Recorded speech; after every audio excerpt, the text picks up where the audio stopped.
কেনাকাটা, পড়াশোনা সহ দৈনন্দিন নানা কাজে মোবাইল ও ব্রডব্যান্ড মিলিয়ে ৮৪০০ জিবিপিএস ব্যান্ডউইথ ব্যবহার করেন ১৩ কোটির বেশি গ্রাহক। স্টারলিংক আসায় ব্যান্ডউইথ চাহিদা আরও বাড়ছে। তবে খাত সংশ্লিষ্টরা বলছেন, চাহিদার বিপরীতে সক্ষমতা নেই সরকারের। দুটি সরকারি সাবমেরিন কেবলের সক্ষমতা মাত্র ৭২২০ জিবিপিএস। বাড়তি মূল্যের কারণে যেখান থেকে মাত্র ৪২০০ জিবিপিএস ব্যান্ডউইথ নিচ্ছে সেবাদাতারা, তুলনামূলক কম খরচে বাকি অর্ধেক ভারত থেকে এনে সরবরাহ করছে আইটিসি অপারেটররা। এজন্য মাসে গড়ে ৬০ কোটি টাকা দিতে হচ্ছে প্রতিবেশী দেশটিকে, বছরে প্রায় ৭০০ কোটি টাকা।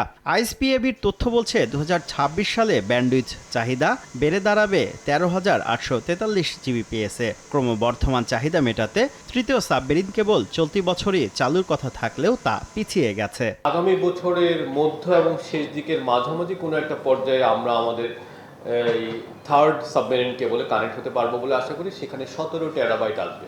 এ অবস্থায় আগামী বছরে দৈনিক ব্যান্ডউইথ ঘাটতি বেড়ে দাঁড়াবে ৬৬২৩ জিবিপিএসে। এই ক্রাইসিসটা আসলে ইন্ডিয়া থেকে আমাদেরকে মেটাতে হবে।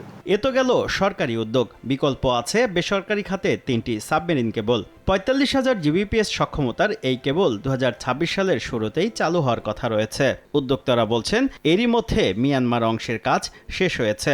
বাংলাদেশ অংশে কেবল স্থাপনের অনুমতি চেয়ে ডাক, টেলিযোগাযোগ এবং পররাষ্ট্র মন্ত্রণালয়ে চিঠি দিয়েছে তারা, তবে এখনও অনুমতি মেলেনি। ২০২৪-এ ওনারা কোনো ধরনের আমাদের সাথে রেসপন্স করেনি। তারই ফলশ্রুতিতে আমরা আগস্ট মাসে আবার একটা চিঠি প্রেরণ করি। যদি পররাষ্ট্র মন্ত্রণালয়ের অনুমতি পাওয়া যায় তাহলে আগামী ডিসেম্বরে শিপ মুভমেন্ট করবে। যদিও প্রধান উপদেষ্টার বিশেষ সহকারী বলছেন, সরকারের দিক থেকে বেসরকারি উদ্যোক্তাদের কোনো বাধা দেয়া হচ্ছে না। বেসরকারি সাবমেরিন কেবল কোম্পানিতে কেবল আনবে, রিজিওনাল যেই বিষয়গুলো আছে সেগুলো ফুলফিল করে তারা আনবে। তাদের উপরে আমাদের কোনো বাধা নিষেধ সেভাবে নেই। আইএসপিএবির হিসাবে ২০২৭ সালে দেশে দৈনিক ব্যান্ডউইথ চাহিদা বেড়ে দাঁড়াবে ১৭,৭৮৯ জিবিপিএসে। শুভ খান, সময় সংবাদ, ঢাকা।